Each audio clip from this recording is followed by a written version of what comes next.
I'd like to introduce our speaker today. It's Colin Mathieson. Colin will speak about the good and bad of being indoors all winter and what we need to do to get out and active now that the weather is cooperating. Colin is born and raised in Winnipeg, growing up in St. Vital. Colin is a 4-time Paralympic and 3-time world champion in wheelchair racing. Following his sport career, Colin graduated with a Bachelor of Social Work from the University of Manitoba in 2016. Colin is currently employed at Deer Lodge Centre as the social worker for both the PRIME and Pulmonary Rehabilitation programs. I'd like to welcome Colin. Okay, so thank you very much for having me today. I did a presentation with this group back during COVID. I think it was actually just right at the end of COVID, and it was remote. So this is very nice to see actual faces and see some familiar ones, and I really appreciate you guys having me here.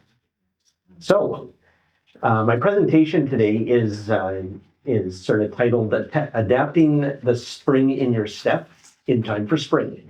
And as long as nobody looks outside, we can all pretend like it's spring. It's actually the end of spring now if we want to get really technical. Okay, so as Amy mentioned, I am a 4-time Paralympian. I was my first Paralympics was in 1996, which seems like 10 lifetimes ago in sport world. And my last one was 2012 and then I competed also at 6 world championships and won a couple medals there. And so, as with any amateur athlete, I have to have a plan B for when my career is over and I haven't made my millions. And that had been right from the get-go, had been the idea of being a social worker. And I think to myself that I think back to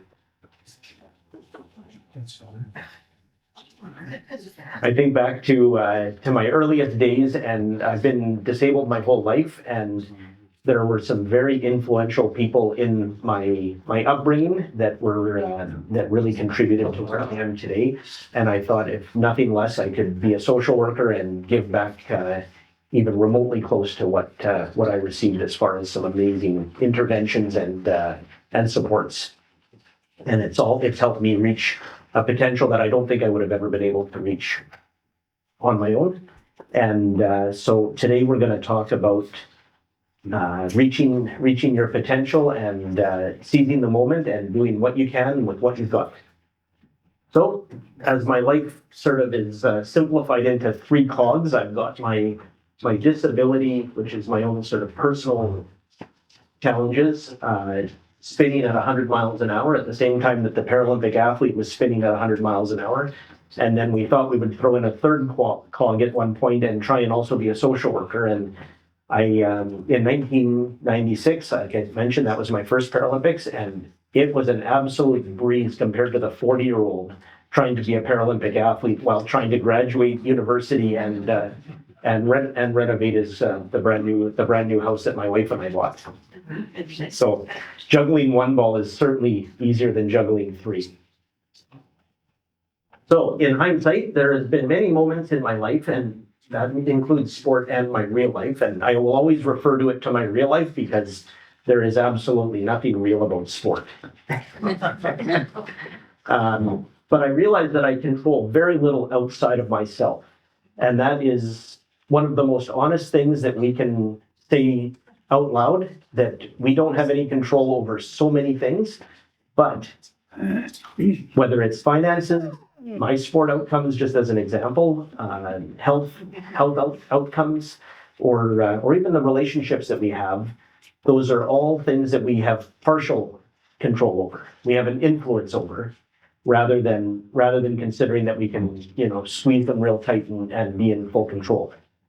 But the flip side of that is that we still have a control, like a remote control, or depending on how old you are, a video game, that you can still contribute to your outcomes. And that's what I'm going to mainly talk about today, is like the things that we do have control over versus some of the things that we don't. Now, everybody here knows who Wayne Gretzky is. And he had a quote that stuck with me for my entire sport career, and it's that you only miss 100%. You miss 100% of the shots that you don't take. And there are times that I have extended myself and and succeeded. There's also times that I have extended myself and fallen flat on my face. And I think each one of those, whether it's, a scraped nose or a victory lap, it teaches you something. It teaches you something about yourself. It teaches you something about the rest of the world, and it becomes a tool in your toolbox of both resilience and confidence. And so one of the things that in my pulmonary group with Deer Lodge that we talk about is that it has to be okay to not be okay. And so everybody here has either been on or is on a roller coaster in their health journey. Some of it's physical, some of it's emotional, some of it's emotional and physical. And sometimes it's all consuming and sometimes it's one or the other. And one of the things that I've really taken away from working with my groups at Deer Lodge is that it's always a challenge to figure out at any given time whether you're angry, mad, sad, disappointed, or scared. And those are all different feelings that you have at different times. And one of the big differences that I see with my groups is that depending on where you are, when it's like pre-diagnosis or shortly after your diagnosis or after you've started to experience symptoms, like those are all very, very different parts of the continuum. And combine that with being having expectations of what you're going to be able to do, only to find out that you have an abbreviated version of what that is. And I talk about winter because as somebody in a wheelchair, as you can see, winter is really not my friend. In my whole sport career, I basically hid from winter. I lived between Arizona and Florida. Now I'm back as a regular social worker, and apparently those places don't exist anymore, at least not for 6 months at a time. But the seasons alone can create ebbs and flows that really do affect our mood, and they also affect our physical activity. Just the idea of getting out and what it's going to take to get out in February looks a heck of a lot different than what getting out looks like in June. So now that like I say, I don't want to jinx it, winter's over. There was a couple snowflakes the other day that I had to scratch my eyes and see whether I was actually seeing this for my own in my own self. But now that the winter's over, I thought it would be a good time to talk about seizing the moment and getting moving. So I don't want to say everybody looks like this after winter, but there's a resemblance of a bear dragging its butt out of its den and scratching its eyes and trying to figure out what's next. All the things that have been put on the back burner, all the things that have been deferred till a better day, a later time. And that one's a little more majestic. I think I'd much rather be the bird that pokes its head out than the bear. But the reality is Winnipeg is extreme for anybody experiencing any kind of illness, aging, and or disability. And that winter might have felt like you had climbed a mountain. And not just climbed a mountain, but maybe ran a daily marathon. And there are two options. You can either run the daily marathon or you can sit at home and not participate. And unfortunately, both of those have similar consequences. One of them, your mood gets drastically affected, and the other one is that you kind of backslide on anything that you were making as far as progress goes before the winter came. So what can we do? What we can do is what I would consider control. And like I talked about earlier, some of us try and grab it really tight. Some of us try and hold on to pieces of it, and both of those are perfectly fine. And the way I describe it is that control is only a tool, but it sits in your toolbox beside your flexibility, your courage, and your resilience. And how much and what kind of control is always changing. Sometimes we have control over our physical self. Sometimes we have to rely on the controlling our emotional self, and those sometimes are one and the same. Sometimes they're polar opposites. If you're having a day where your physical side is not on board, you're going to have to rely significantly more on the emotional side of your control. And I'm not an expert in any way, shape, or form on cognitive behavior therapy, but that is certainly the same idea of what how it affects you as an individual, not so much what is the actual thing that's happening. So every day we arrive at an intersection, physically, metaphorically, and we have decisions to make. And I don't know if anybody here wants to just read these out to themselves, but I have on between October and April, these are the thoughts that go through my head on a daily basis. When is the snow going to stop? And when it does, I will. The roads are bad. Let's go out tomorrow. And it's hard to breathe. It's cold and windy. I know from a lot of my clients at the pulmonary group, they talk about the winter group, that the 8-week winter group that we have, talk a lot about even walking from the car. It takes a lot of you. And my favorite one, and this is from an athlete perspective, is I'm sure tomorrow I'll have more energy. I'm always having my fingers crossed for that, and it doesn't always happen. So all those statements are true, but the question is when? If not tomorrow, if not today, when? So I've got a quote here that says that it has to start somewhere. It has to start sometime. What better place than here? And what better time than now? And so if anybody can imagine getting out the door on a rough day, that's probably not far off what it feels like. I was on bed rest for 6 months quite a few years ago, and I vividly remember my first excursion out and what it was.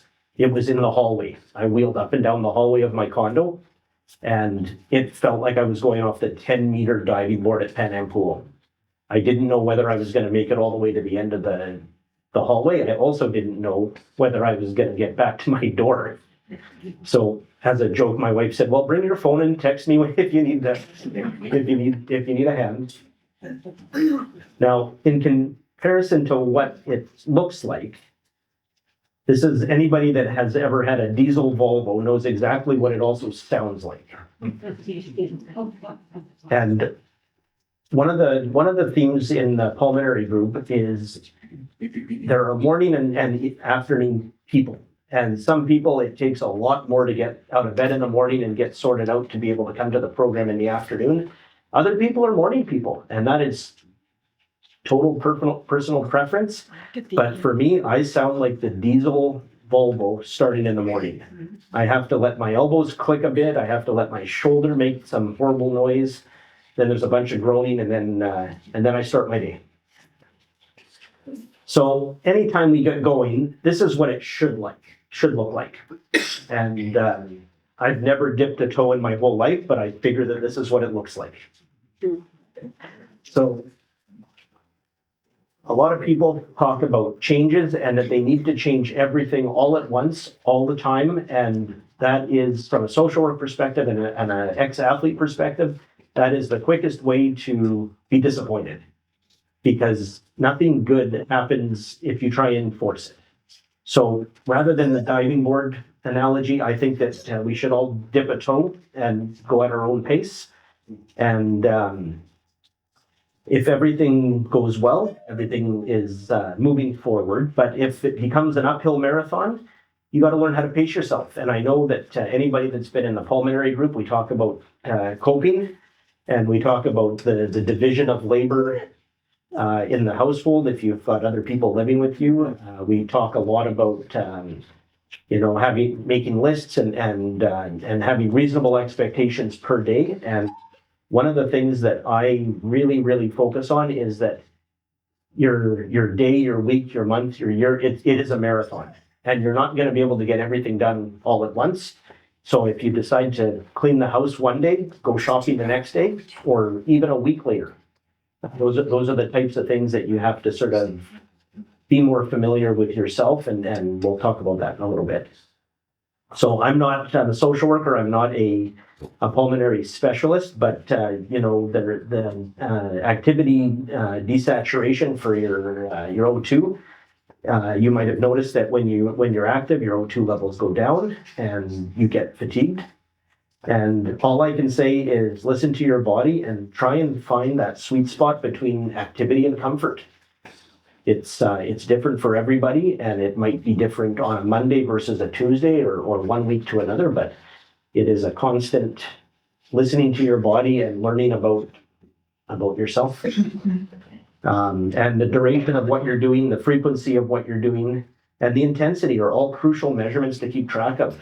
If you tried to, mow the lawn, clean the house, go grocery shopping, and then go get the mail at the end of the street, that might have been too much. So if you have to take a week off after that, maybe scale it back a little. I'm saying that in a sort of a non-serious way, but as an athlete, training harder and training more often doesn't net you an automatic improvement in your performance. You have to train smarter, you have to train more methodical, and in some cases you have to have a coach because your body will trick you. Your body will tell you that everything's fine at the beginning of a day, and you'll try and do 10 things, and then you're going to have a rough couple next days. Okay, so thanks to the new postal service that puts your mailbox now at the end of your street for most of us, the city block is now 150 meters away, or 150 meters long, which means that your mailbox could also be at the end of the street. I don't know if anybody else has experienced that, but my mailbox is now a good distance away.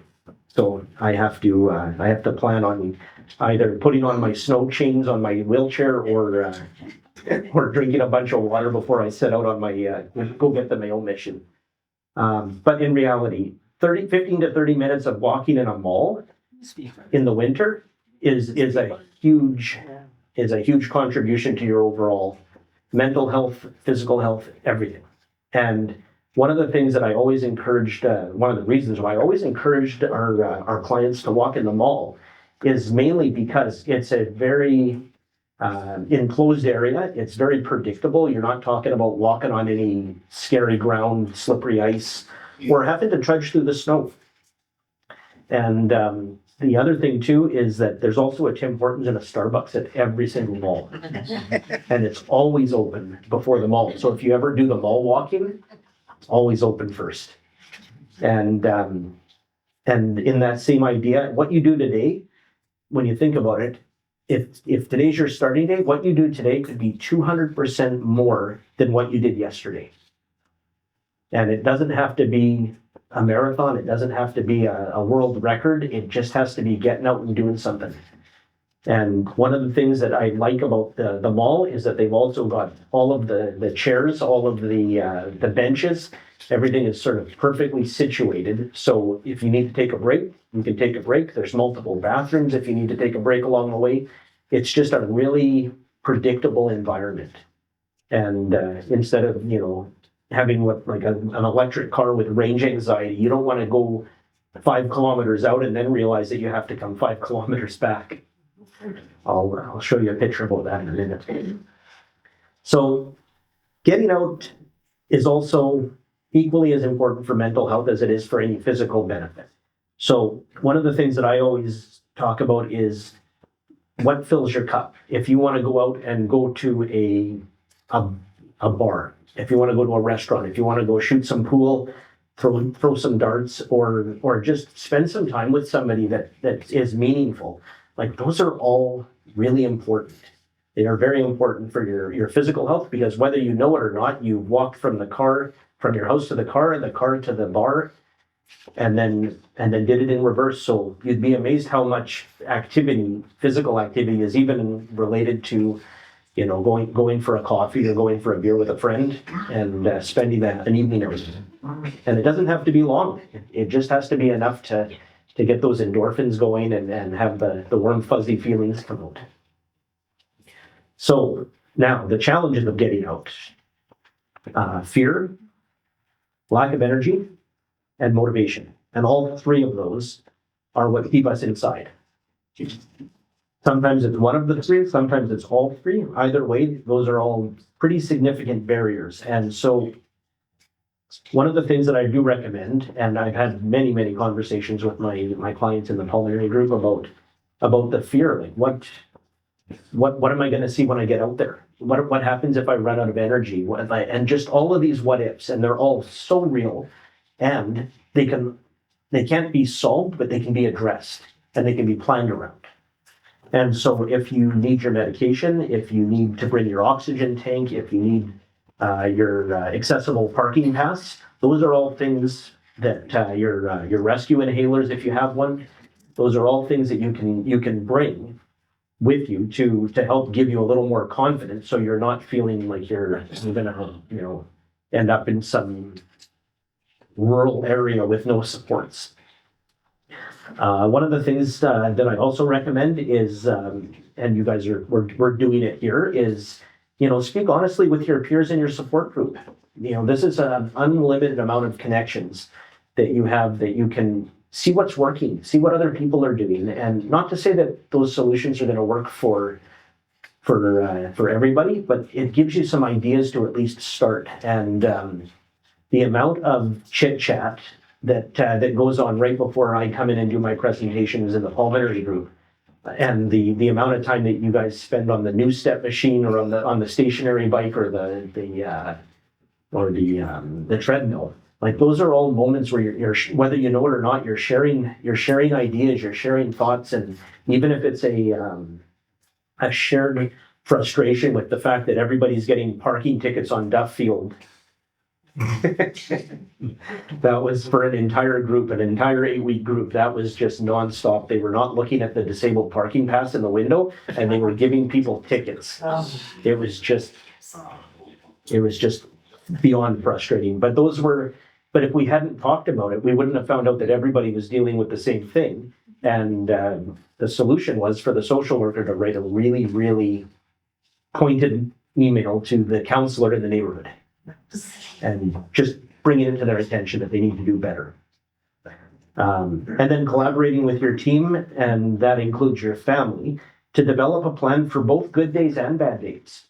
You guys are going to ebb and flow based on the your energy levels or how you're feeling. And on those really good days, you need to have a way to seize the moment and go and do something that you wouldn't necessarily do. At the same time, if you're having a rough day, there has to be a plan B, and figure out what you're going to do. Might be just, hanging out around the house, getting something else done. So I've got a little workshop in my sunroom when my shoulders have decided it's no longer time to go outside and transfer into the car for the 15th time today. I'll just go and putter around my little workshop, and I'll build something or sit and watch TV. And there's perfect times for both activity and for recovery. So I use range anxiety as what I can only consider a reasonable example, because we all have X amount of hours in the day that we can do what we do and without recharging our battery, whether it's being done for the day or even taking a nap. Some people really recover quickly if they just put their feet up and close their eyes for half an hour. Other times people need to actually have a full night's sleep. And so all I can recommend is keeping track of your personal energy reserve and getting an idea so you don't end up with that angry beep like your cell phone right before it drops your call. Because there's nothing worse than having an hour left in your day and having 30 minutes left on your battery. And also keeping track of when you have more energy. Are you, like I said about the pulmonary group, we've got a morning and an afternoon group, and some people are morning people. They get up and they're full of what vinegar, and they come and they participate, and then I'm not entirely sure what happens in the afternoon. And other people, it takes them a little longer to get up in the morning, get sorted out, and then they're able to participate fully in the afternoon. So this is it came out pretty good. It looks really fuzzy on my computer, right? Mm-hmm. So again, learning what works. Sometimes you have a recipe that just works and you can't replicate it. And that is the one frustration. You have a really good day, and I really strongly recommend journaling. It doesn't have to be, dear diary, like when you're 13 years old, but just jotting down things of what you do and when you feel like, put an asterisk next to a day that by the end of the day you felt good still. Because there might have been parts of that day that you contributed to having a better handle on your energy. It could have been that you were in less pain, less discomfort, and you were able to do one extra thing that day. I would love to be able to find those days and be able to replicate them.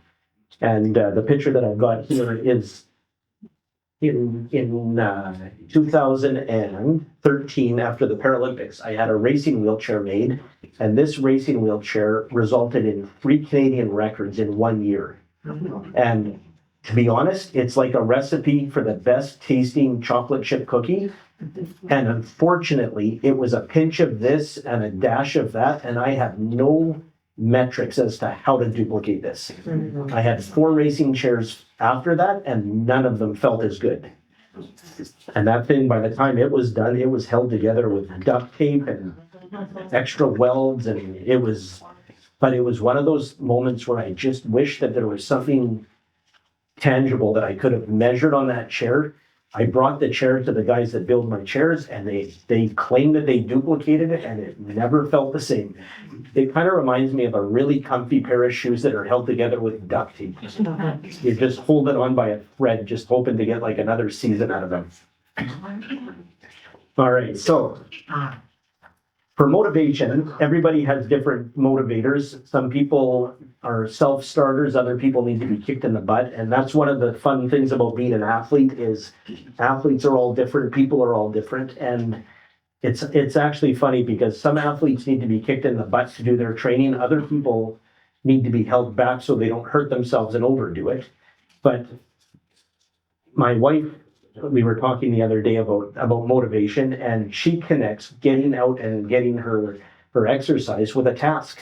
She said that she cannot for the life of her just run on a treadmill to nowhere. So what she'll do is she'll walk to co-op and get the groceries, and I'll go pick her up and we'll drive the groceries home. It's a good 5K walk, and it gets her out, but she has to have a destination. And her reward is that we did the grocery shopping and the Winners is right there. There's always more than just groceries. But that's what you have to do. You have to figure out what's going to motivate you to get out. And like I was joking about the Tim Hortons and the Starbucks in the mall. If you do 20 minutes of walking or 15 minutes of walking or however long you can, you get to work in a break and you get to work in a treat. And to me, like that is, if you don't get the endorphins and all of the chemicals in the brain that give you those running highs, then you have to figure out another way to convince yourself to get out there. Okay, so being able to better cope with a condition is a really big deal. And this is another one this is a theme from my pulmonary group, is that there are a handful of things that we can't change. But coping is the one thing that we can try and improve on, depending on where we are in our journey, with our ebbs and flows of good days versus bad. And so I always like to say that if you're coping, you're more likely to be doing.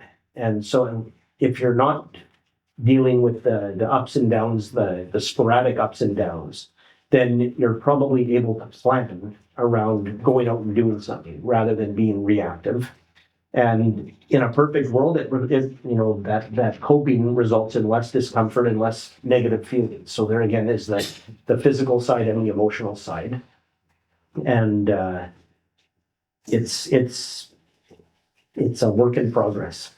Coping is a work in progress. There are going to be days where you can cope, and there's going to be days that you can't, and you just have to try and, if you're not coping on a particular day, hope that it subsides overnight and you wake up and you're able to deal with it a little bit better. It reminds me, in a roundabout way, it reminds me a lot about a bad race.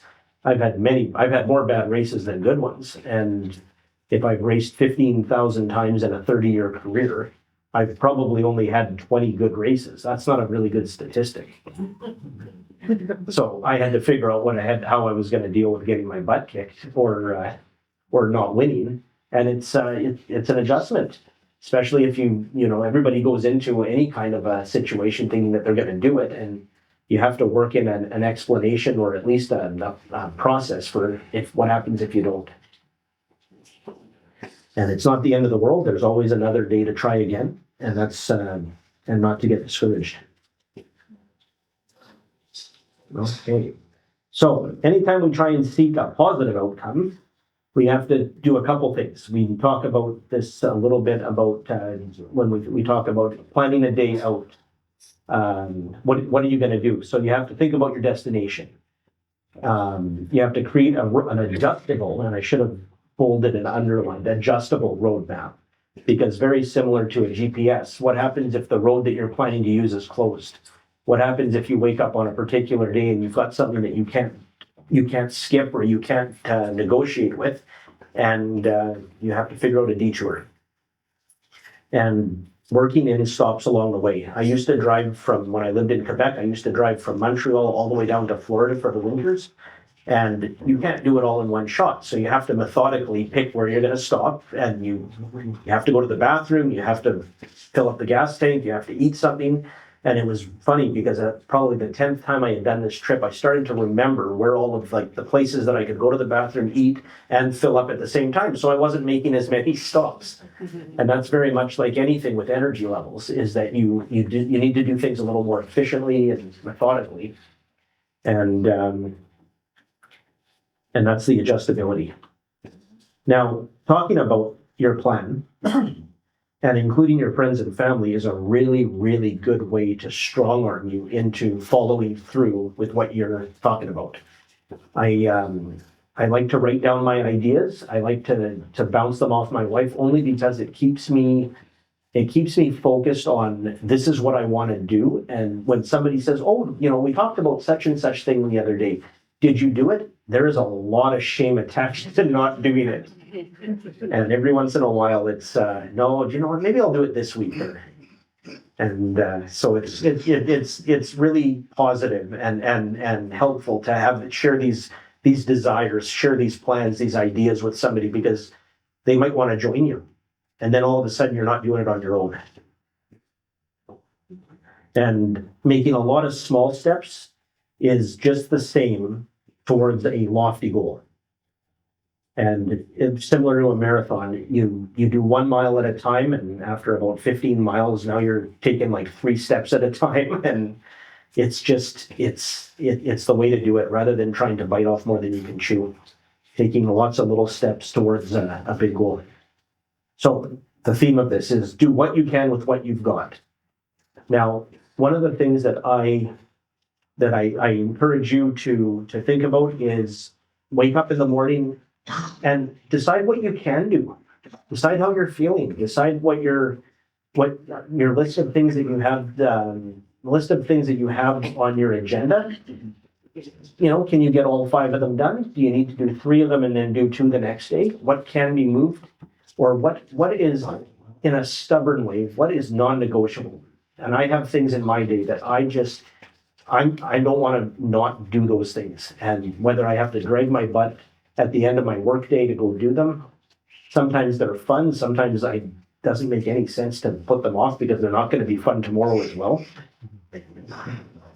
And so I really do encourage you to do what you can with what you've got. And whether it's pulmonary condition and disability or my physical disability, that's all we can do. We can do what we can with what we've got. Thank you very much, Colin, for taking the time to come out of your day and talk with us. You guys are very welcome.